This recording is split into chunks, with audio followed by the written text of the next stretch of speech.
And it's time for Lefties Losing It, and the Democrats and their radical violent wing are reminding the world tonight why Donald Trump won the election in a landslide, winning every swing state, the popular vote and the all-important Electoral College with a massive margin of 312 to 226 votes. And the heart of Trump's America First agenda was ending the illegal immigration crisis and deporting the millions who flooded in illegally in recent years. And you will not find a better ad for that policy than the scenes in LA right now.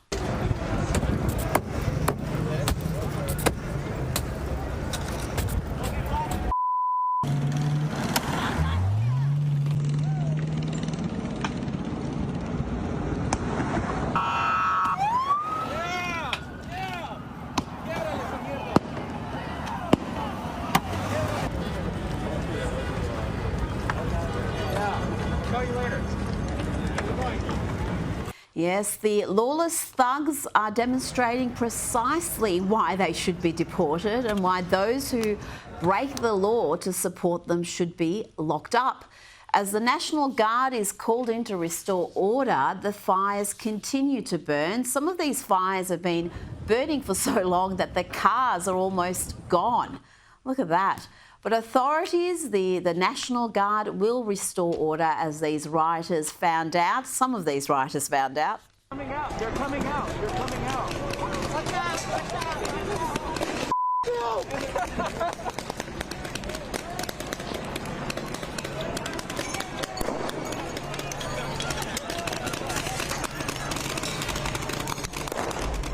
And while the Mexican flag was proudly flying throughout these protests, the American flag was really nowhere to be seen unless it was being set alight.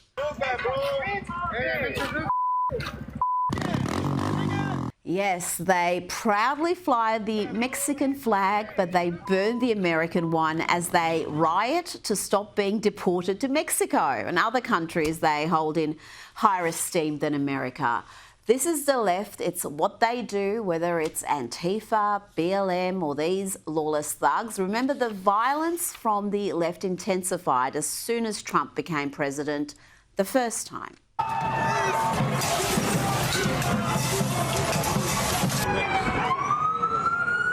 You all right, boss? Police had to push back the protesters so firefighters could get to the flames.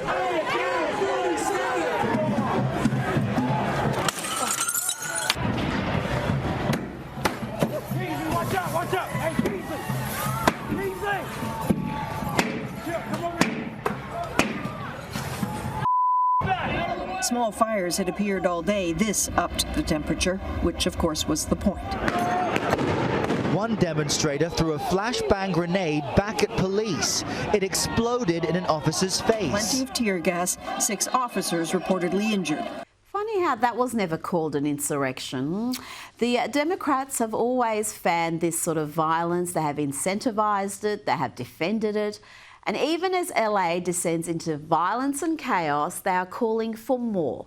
Here's Democrats' LA City Council member Hernandez telling protesters, rioters really, to escalate their tactics. They know how quickly we mobilize. That's why they're changing tactics. Because community defense works and our resistance has slowed them down before. And if they're escalating their tactics, then so are we. When they show up, we gotta show up even stronger. And LA Mayor Karen Bass also defended the protest and trumpeted LA's sanctuary city status. We are going to fight for all Angelenos, regardless of when they got here, whether they have papers or not. We are a city of immigrants, and this impacts hundreds of thousands of Angelenos. You know, it was only last year when Democrat Congresswoman Maxine was accusing Trump of being divisive and engaging in dangerous rhetoric. I am going to spend some time with the criminal justice system, with the justice system, asking them, tell us what's going on with the domestic terrorists. Are they preparing a civil war against us? Should we be concerned about our safety? What is he doing with this divisive language? It is dangerous, and we're going to have to make sure that we understand that we're not at risk with this man talking in the way that he's doing. Oh, Maxine Waters had plenty of fears, fevered dreams about Trump and his supporters starting trouble. But it's the left, always the left, resorting to violence, and right there to defend the protesters and defend the rights of illegal immigrants to stay in the country illegally was the Congresswoman. Let's have a listen to Maxine Waters. Using deportation as a way to enhance his position with all of those right-wingers out there who do not want this country to be a country of people coming from other groups. It's outrageous, it is horrible, and we've got to make sure that we do everything that we possibly can, because I think he's up to creating martial law. He even alluded to civil war. He alluded to civil war. This from the woman who has long championed feral behaviour, who has called for her ideological opponents to be harassed and intimidated, even when they're out for dinner.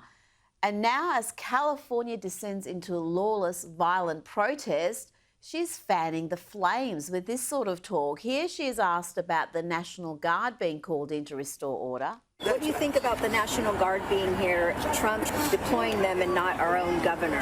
Well, the thing about it is, I don't know why they're here with guns. Whom are they going to shoot, and for what? Why the guns? Why are these guns here? That's my question. I don't get why the guns have to be here. We're a sanctuary city. We know Trump doesn't like us. We know that he's going to try to use us as an example. Is she kidding? Why the guns? Why are they there? Because violent miscreants have taken over the streets. They're attacking law enforcement and generally being lawless thugs. Does she expect the National Guard to go in there with teddy bears and hug these criminals into submission? And if that wasn't enough, Maxine then showed up at a detention centre and tried to use her congressional authority to gain access. It didn't go too well. As the kids say, not today, Satan. No, I want you to... Hello, hello, hello. Congresswoman Waters, I just came to use my congressional authority to check on visitors. Ma'am, we're lobbying securely now to all visitors. Excuse me, I need to get in. Contact our public affairs. I need to get in.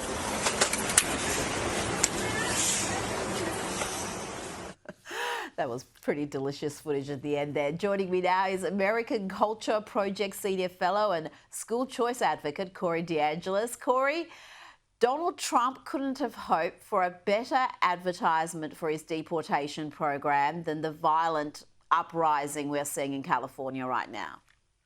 Yes, this is a great advertisement for Trump's deportation program, but it's also a great advertisement for the Republican Party in general. The Republicans already beat the Democrats on the issue of immigration overwhelmingly in the last election, and now this is only going to cement that view in voters' minds. You look at the images from Los Angeles, it's a war zone right now, and it's because the Democrats can't keep their house in order. You look at Democrat-run cities. We saw this in 2020 with the George Floyd protest. They were burning cities all across the country. You had mainstream media calling it mostly peaceful protests that were fiery, and we're seeing the same kind of problems right now. And you have Gavin Newsom trying to tell Trump to call off the National Guard. They're siding with the criminals. They're against the victims in these situations. They are against personal property rights. They're with the looters. And, you know, voters don't like this stuff. They're paying taxes. They want to be protected. They don't want criminals roaming the streets. You see the Mexican flag being flown all across Los Angeles. This is supposed to be America, not Mexico. And so this is only providing more advertising for Trump's efforts, because, you know, one of his main arguments is that a lot of the immigrants are not assimilating with American culture. You see them in these photographs and these videos with flags that aren't even the American flag. I mean, it's making Trump's point for him.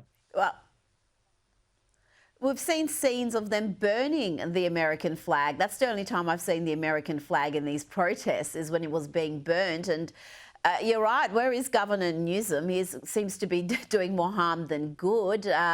The local authorities seem to have run soft on this as well, releasing ridiculous statements saying they're peaceful protest.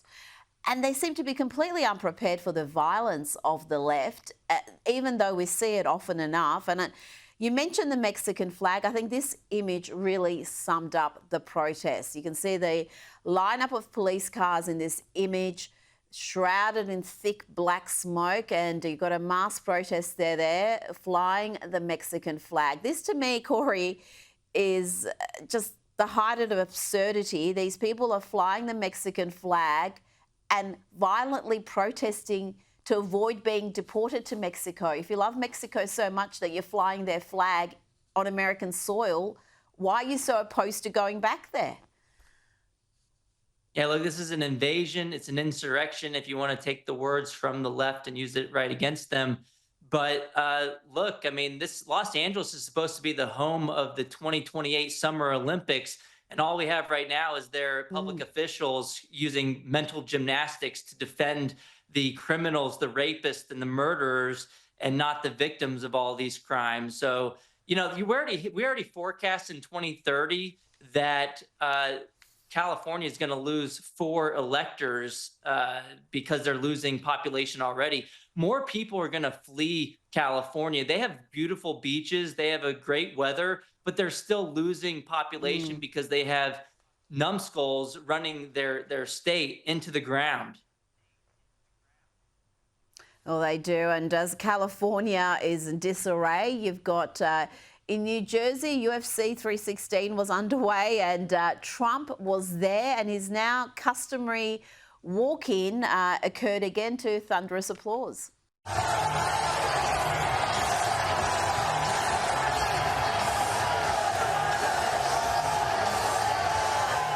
And Corey, as soon as the big fights were won, the fighters were jumping out of the cage to shake Trump's hand. Here is Merav Devlishli. Dvalishvili has done it again. He submits Sean O'Malley. He's a monster. Dudes, man. He's a monster. He's a monster. He's a monster. And look, he's not even out of breath. He tried that choke in the first round, too. Sean was able to defend, but, I mean, you're tired. You've been worn down, and eventually he gets that choke. Look at Merav. Second meeting, more dominant than the first. Judges not needed tonight. Corey, there certainly has been a big cultural shift in the States, more so in sport than in entertainment, but you are seeing Trump embraced these sporting events, particularly the UFC, but also football games, and he's enormously popular with, even in places you wouldn't expect him to be popular. New Jersey is a blue state. Yeah, that's right. Trump is a man of the people. He won all 7 swing states in November 2024, and he's continuing that trajectory. You see, winners like Trump, and Trump likes to win too. So you can see that in his policies, and you can see it in his public events as well. We saw this at football games leading up to the election. He's a very popular guy, and he's a man of the people. Your everyday citizen can relate with Trump, and it's obvious a plus. The main thing is that his policies are great, especially when it comes to things like education, immigration, keeping cities safe. Hopefully some states like California and New York can learn from Republican-led states to be safer and to have a better education system too. I think New Jersey's it can be one. I mean, there's a lot of those. It is a polarized country. We might talk about Trump being popular, but he is loathed in those deep blue states, that's for sure. But I think New Jersey is one of those ones where at the next election, or maybe the one after, it could become a red state, because the people there are sick of the Democrats abandoning them and the issues they care about. They have become so radically left. So unless the Democrats find their way, they're in danger of losing states like New Jersey.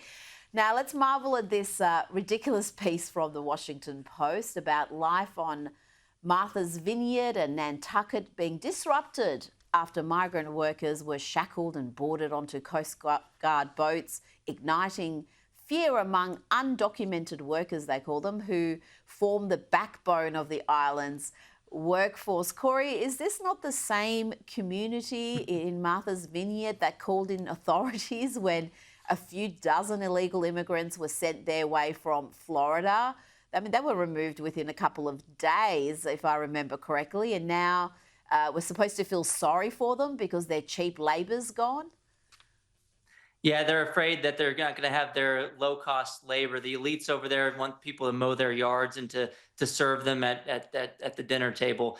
But look, yeah, they're total hypocrites. And this just goes to show you that so much of these knee-jerk reactions from elites in these kind of cities, it's all just based on who they don't like. So a few years ago was they didn't like DeSantis. They thought DeSantis had a shot at becoming president. So they wanted to respond by saying, oh, well, we don't like what he's doing by sending the immigrants here, even though they said they were a sanctuary city and they embraced immigrants. But then now that Trump is trying to go the other way on the same issue and to deport immigrants from Martha's Vineyard, now all of a sudden they come out with their Trump derangement syndrome. That's all this is. It's more of a political argument than anything else. And let's end with the media. ABC News has suspended correspondent Terry Moran after he posted the most unhinged diatribe on X imaginable about President Donald Trump and Trump's Deputy Chief of Staff, Stephen Miller. Corey, this was a crazy rant. He wrote, and he's deleted this, but the damage is done. He wrote, amongst other things, Miller is a man who is richly endowed with the capacity for hatred. He's a world-class hater. You can see this just by looking at him because you can see that his hatreds are his spiritual nourishment. He eats his hate. He eats his... Corey, this is demented even by ABC standards. I could not believe this. I thought he'd been hacked, but no, he's responsible. Yeah, it's a classic case of pure projection. I mean, you can see his hatred just seeping through that tweet. He later deleted it. Maybe he was drunk when he was tweeting this. I don't know what happened, but it's very surprising to me that ABC is actually doing something about it. I would have figured that he would have got a promotion at this left-wing news outlet. He might at the end. He's only suspended, Corey. Yeah, He's not so we'll see what happens. We'll see what ultimate. Yeah, maybe when it blows over, he'll get a raise or something in a couple of months. Well, let's not forget Donald Trump sat down with him for that one-on-one interview and he was fairly thoroughly embarrassed. He was unprepared for that interview and Trump held him to account when he made some claims boldly, and when he was questioned, he's like, well, no, I'm not sure. I'm just asking the question. And when he'd actually been making a statement, there were quite a few examples there. Corey DeAngelis, always a pleasure. Thanks for your time tonight. Thank you, Rita. Good talking to you.